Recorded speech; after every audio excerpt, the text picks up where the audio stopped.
Boa noite, irmãos. Graça e paz em nome de Jesus Cristo, amém?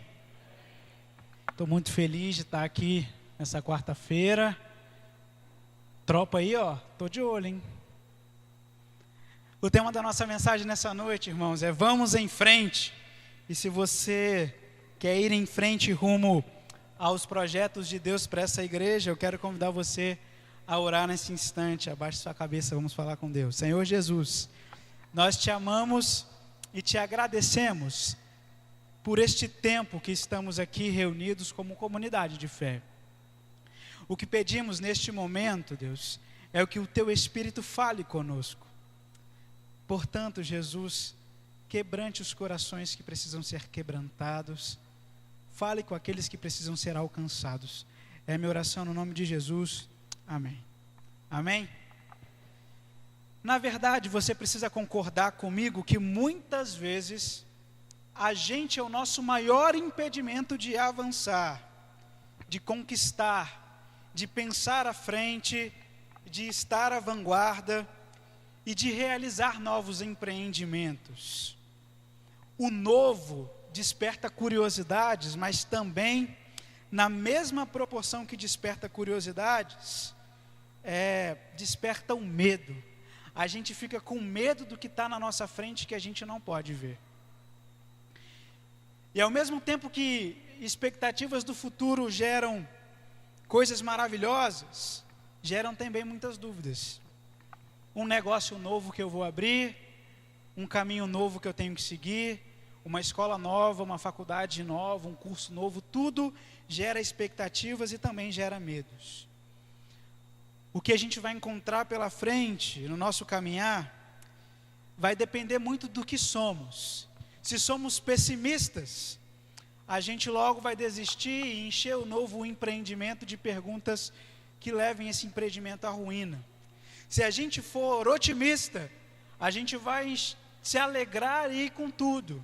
Se a gente for realista, vai começar a entrar na nossa mente pontuações sobre o que devemos fazer para dar ou não dar certo.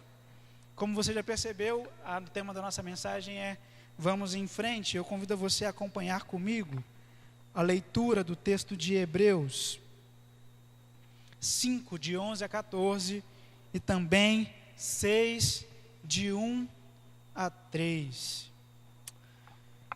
Diz assim a palavra de Deus: quanto a isso, temos muito o que dizer, coisas difíceis de explicar, porque vocês se tornaram lentos para aprender. Embora a essa altura já devessem ser mestres, vocês precisam de alguém que lhes ensine novamente os princípios elementares da palavra de Deus. Estão precisando de leite e não de alimento sólido. Quem se alimenta de leite ainda é criança e não tem experiência no ensino da justiça, mas o alimento sólido é para os adultos, os quais, pelo exercício constante, tornam-se aptos para discernir tanto o bem quanto o mal. Assim, vamos em frente, a fim de chegarmos ao ensinamento de adultos.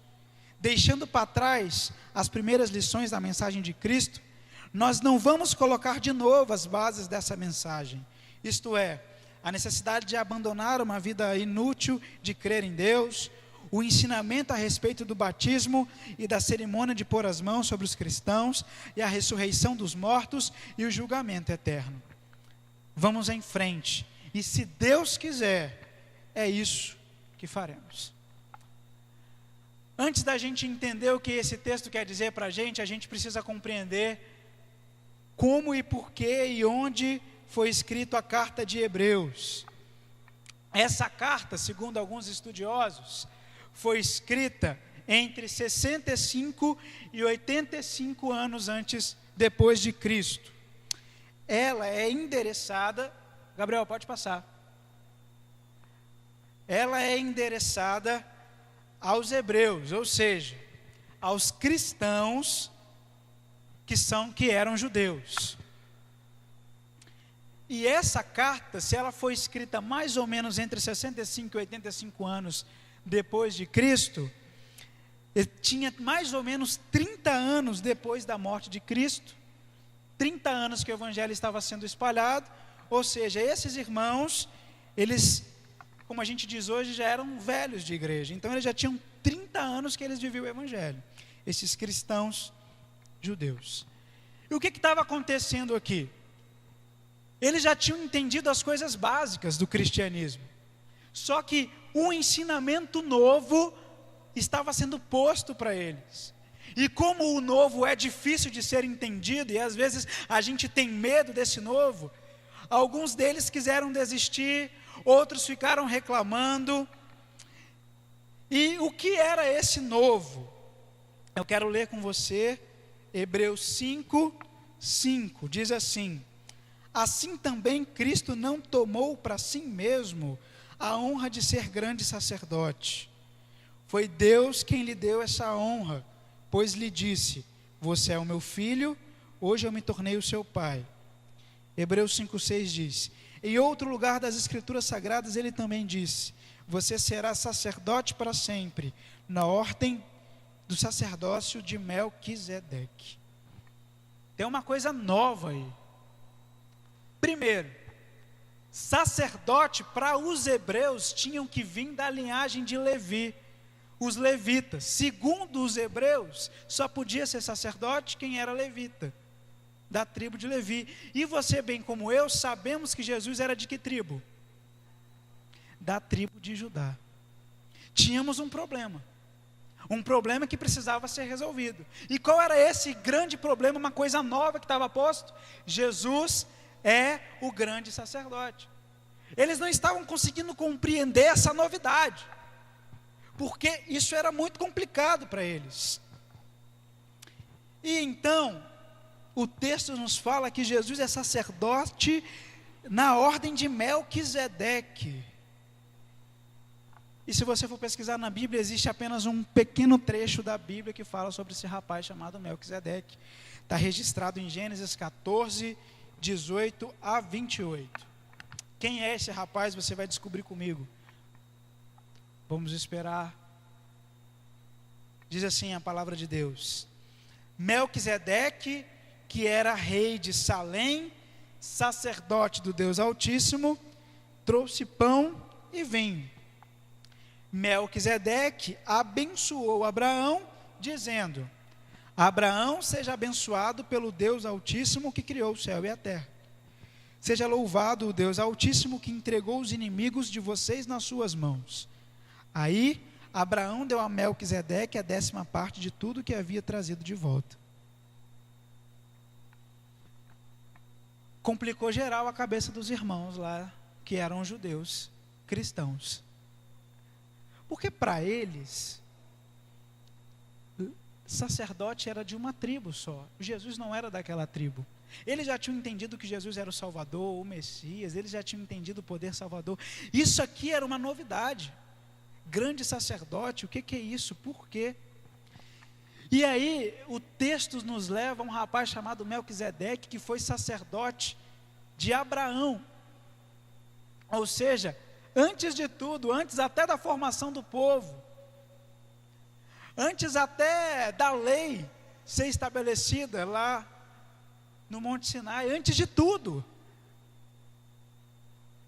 E aí, esse texto, ele nos leva à compreensão do porquê os irmãos cristãos judeus não estavam conseguindo entender a novidade e vibrar com ela. Porque eles entenderam várias coisas. Por que que isso daqui estava tendo problema? Eles entenderam muitas coisas. E por que essa coisa nova que a carta estava querendo ensinar, a carta de Hebreus, estava dando problema? Esse texto nos traz alguns ensinamentos muito interessantes. Primeiro deles, eles não estavam conseguindo entender a novidade e não estavam conseguindo vibrar com ela, porque eles ainda estavam apegados ao tradicionalismo. Olha o que diz o texto de Hebreus 5:11a. Quanto a isso, ou seja, quanto ao fato de Jesus ser sacerdote, sumo sacerdote da linhagem de Melquisedeque, temos muito a que dizer. Por que eles tinham muito a dizer? Porque já estava na cabeça daqueles irmãos cristãos judeus o que era um sacerdote. Já estava na cabeça deles que um sacerdote só poderia vir da linhagem de Levi. Já estava na cabeça deles que por Jesus ser da tribo de Judá não havia possibilidade nenhuma dele ser o sumo sacerdote. Essas coisas já estavam entranhadas na cabeça deles. E eles não queriam encarar o novo como algo bom. Eles antes ficaram com medo, alguns até chegaram a desistir. Porque como uma coisa agora nova vai vir quebrar tudo aquilo que a gente acredita. Tudo aquilo que a gente viveu desde criancinha, a gente aprendeu assim. Como que esse novo vai mudar tudo? O novo gera estranhezas, irmãos. Mas o novo, quando vem de Deus, ele é algo bom. Olha a notícia que esses irmãos estavam recebendo, que eles tinham agora um sumo sacerdote. Ninguém mais era mediador entre eles e Deus, e eles estavam arranjando problemas. Nós somos assim às vezes com as bênçãos que Deus nos dá. Coisas que Deus coloca na nossa vida, na nossa igreja, no nosso tempo, que são coisas vindas de Deus, e por uma questão de tradição, a gente começa a colocar empecilhos. Não, sempre funcionou assim, sempre vai ser desse jeito, a gente viveu o tempo todo assim. Esses irmãos estavam não querendo entender uma bênção de Deus, e por vezes nós funcionamos assim. Segundo ensinamento, por que que os irmãos cristãos judeus não estavam conseguindo entender a novidade e vibrar com essa novidade? Porque eles se tornaram lentos para aprender. Olha o que diz Hebreus 5:11. Eu vou precisar explicar para vocês coisas difíceis de explicar, porque vocês se tornaram lentos para aprender. Irmãos, eles se tornaram, quer dizer que algum dia na vida, eles já tiveram vontade de aprender, quer dizer que algum dia na vida, eles estavam ansiosos por aprender coisas novas, mas eles se tornaram lentos para aprender. Volto a relembrar os irmãos que tinha mais ou menos 30 anos que esses irmãos eram cristãos. Em vez de amadurecer, esses irmãos, eles pararam de querer saber sobre o Cristo, pararam de querer se relacionar intimamente com o Deus Todo-Poderoso. Eles ficaram lentos. Eles, se fossem no nosso tempo, viriam para a igreja, estariam sentados, mas com a cabeça voando, quando o pastor está falando, a música está tocando. Eles vêm aqui para cumprir um papel de religiosidade, não para aprender, porque se tornaram lentos. E essa lentidão em aprender estava atrapalhando eles de entender quem era Jesus, o grande sacerdote. Talvez nós somos cristãos como eles, lentos para aprender as coisas de Deus, porque para aprender qualquer outras coisas, nós somos ávidos. Nós somos lentos, e porque somos lentos, não conseguimos entender um processo de mudança. Não conseguimos olhar à frente e perceber que há algo bom chegando na nossa comunidade de fé. Terceiro ensinamento desse texto. Por que que esses irmãos cristãos judeus não estavam conseguindo entender a novidade e vibrar com ela? Porque embora eles fossem velhos de igreja, ainda eram bebês espirituais. Diz assim, Hebreus 5, de 12 a 14. Embora a essa altura vocês já devessem ser mestres, vocês precisam de alguém que lhes ensine novamente os princípios elementares da palavra de Deus. Estão precisando de leite e não de alimento sólido. Quem se alimenta de leite ainda é criança e não tem experiência no ensino da justiça.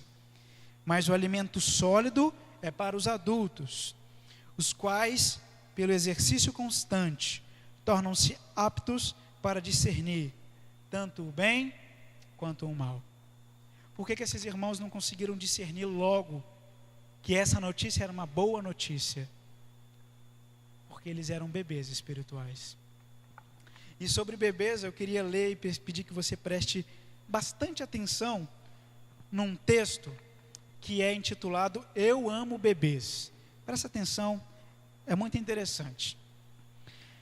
Penso que as pessoas devem ter bebês tanto quanto desejarem.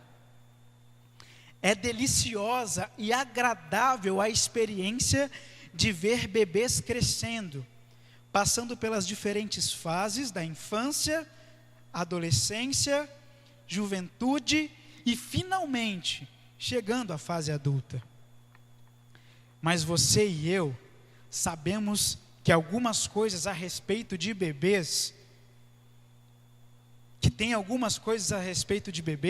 que não são nada nem muito atraentes.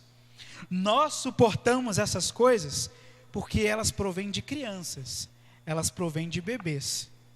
E aqui vai uma lista dessas coisas. Bebês são dependentes. Os bebês são reclamões. Os bebês também são exigentes. Os bebês são incapazes de estar num lugar que não baguncem tudo. Os bebês, eles adoram ser o centro das atenções e são dirigidos por impulsos como fome, dor ou sono. Os bebês, eles ficam irritados quando estão molhados ou sujos, mesmo que tenham sido eles mesmos que tenham feito a sujeira. E mais, de quebra, você que tem que limpar a sujeira que o bebê fez. Eles não têm controle, nem modos para nada. Não dão atenção a nada. Não se preocupam com os outros. Não têm experiências. E muito pouco relacionamento. Mas olha, essas características da infância nos bebês são incríveis. Mas quando você vê adultos com alguma dessas características, é certo que alguma coisa trágica aconteceu, ou está acontecendo. E isto é algo extremamente desagradável, quando vemos adultos que, na verdade, são crianças grandes. O cristão que não está interessado em crescer, gosta de ser paparicado, gosta de ser entretido, quer mamadeira quando chora, quer a coisa do seu jeito, ele vai obter isso, não importa a bagunça que ele arrume, o sofrimento que ele cause, ou a agressão que ele pratique. Bebês espirituais precisam crescer. As pessoas mais complicadas de se conviver na igreja de Cristo são aquelas que têm tempo de igreja, mas não cresceram em maturidade cristã. Aqueles irmãos lá, nossos amigos cristãos judeus, embora eles fossem velhos de igreja, eles eram bebês espirituais. Veja, irmão, que não adianta o seu tempo de batizado ou de frequentante em uma comunidade de fé. Para você tornar-se de bebê a um maduro espiritualmente, você precisa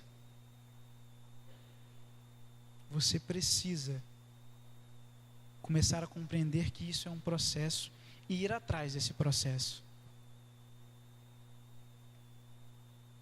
porque não dá mais para ficar tomando leitinho espiritual durante 30 anos, mais ou menos eram esses irmãos. O autor da carta estava revoltado e falou bem assim: olha, vocês já eram para ser mestres, mas não estão sendo. Será que eu vou ter que voltar a falar coisas básicas para vocês? Porque o que eu tenho para explicar para vocês é uma coisa muito difícil de entender, mas vocês não estão ajudando, porque vocês não querem crescer na fé. Vocês são criancinhas que ainda querem ser paparicados, cuidados. Cadê a maturidade de vocês, irmãos? Dizia o autor da carta. É por isso que vocês não estão entendendo nem vibrando com o novo que vem de Deus. Porque vocês não estão se esforçando para deixarem essa vida de bebê na fé. E note que é compreensível um novo crente ser um bebê, mas que a Bíblia reprova cristãos antigos tendo atitudes de bebê na fé. Em quarto lugar, porque os irmãos cristãos judeus não estavam conseguindo entender a novidade e vibrar com ela. Porque sendo bebês espirituais, não sabiam o básico do Evangelho. Assim, diz o texto, Hebreus 6, 1 e 2. Vamos em frente, a fim de chegarmos ao ensinamento de adultos, deixando para trás as primeiras lições da mensagem de Cristo. Nós não vamos colocar de novo as bases dessa mensagem. Isto é, a necessidade de abandonar a vida inútil de crer em Deus, o ensinamento a respeito dos batismos e da cerimônia de pôr as mãos sobre os cristãos, a ressurreição dos mortos e o julgamento eterno. Eu tenho alguns amigos que fazem engenharia na Universidade Federal do Espírito Santo. E eles falaram assim que o professor ele passa a matéria independente de saber se o aluno sabe aquela matemática básica ou não.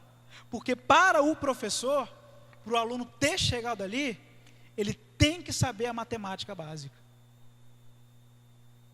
É como você que passa de uma série para outra e o seu professor avança na matéria, ele não te perguntará se você aprendeu a matéria anterior, porque é pré-requisito.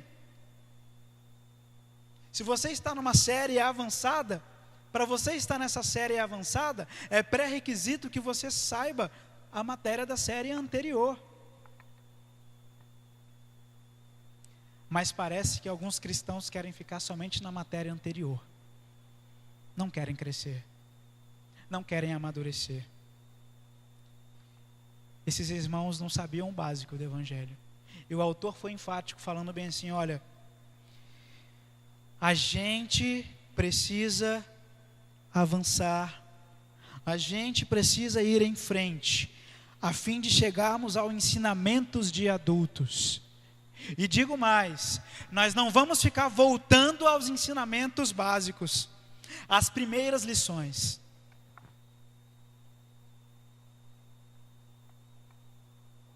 Nós não vamos, porque nós precisamos seguir em frente. Irmão, chega de perder tempo na sua vida de cristão e não vibrar com coisas maravilhosas de Deus, porque você não está nem aí se você cresceu ou não na fé. É interessante que a gente almeja crescimentos em várias áreas da nossa vida, carreira profissional, passar de ano na escola, mas por que não se dedicar a crescer no Evangelho e na graça de Deus? Por que não ler a Bíblia, estudando-a de maneira que o Espírito Santo de Deus te ensine verdades que você nunca leu antes? Por que ficar só no beabazinho que todo mundo sabe? Meu irmão, isso depende de você. É você que é cristão, é você que é chamado a uma nova vida. Se você não quer se esforçar para isso acontecer, meu amigo, não vai ter ninguém que vai te levar a esse crescimento. Veja que a confusão estava armada no livro de Hebreus. Tinha uma novidade que era a vontade de Deus. Mas alguns irmãos não entendiam essa novidade, porque não se desgarravam do antigo, não se desgarravam do que viveram a vida toda. Alguns irmãos, eles não entenderam o novo, porque eles estavam lentos para aprender, eles até participavam, mas estavam lentos. Outros ainda, porque eram bebês espirituais, e por serem esses bebês, eles não sabiam o básico, e portanto não podiam compreender uma verdade que era tão boa para eles. Hebreus 6, 3 diz assim: vamos em frente, e se Deus quiser, é isso que faremos. Note que o autor da carta aos Hebreus, ele faz uma afirmação: nós vamos em frente, e se Deus quiser, é isso que faremos. Note que depois de todo o discurso sobre por que eles não estavam entendendo a novidade, ele diz bem assim: olha, se vocês não estão entendendo, por favor, esforcem-se para entender, porque nós vamos em frente. E se Deus quiser, é isso que faremos. Irmãos, os planos de Deus, eles acontecerão. E você precisa fazer parte dele. Se você não fizer parte, você vai ficar para trás. Eu concluo dizendo que a primeira igreja batista em Cobilândia está vivendo um momento novo. E nós vamos em frente. E se Deus quiser, é isso que faremos. Mesmo que tenham pessoas que são apegadas ao tradicionalismo, que se tornam lentas para aprender, que ainda são bebês espirituais e que não saibam o básico do Evangelho. E pessoas, segundo o texto, aqui no caso deles, com uns 30, 20 anos de igreja, velhas mesmo. Entenda o novo, porque você vai ficar de fora do que Deus está fazendo na nossa vida e na vida dessa igreja. Eu convido você a baixar sua cabeça, nós vamos orar nesse instante. Senhor Jesus Cristo, nós te agradecemos pela tua palavra e ficamos gratos, Deus, porque as nossas dificuldades foram dificuldades que irmãos também passaram e estão registradas na Bíblia Sagrada. Nós, Deus, queremos te servir. Nós queremos, Deus, fazer a tua vontade. Colocamos, Deus, esta igreja e todos os projetos que ela está empreendendo diante do Senhor. nós vamos avançar. E se Deus quiser, é isso que faremos. Essa é a minha oração no nome de Jesus Cristo. Amém.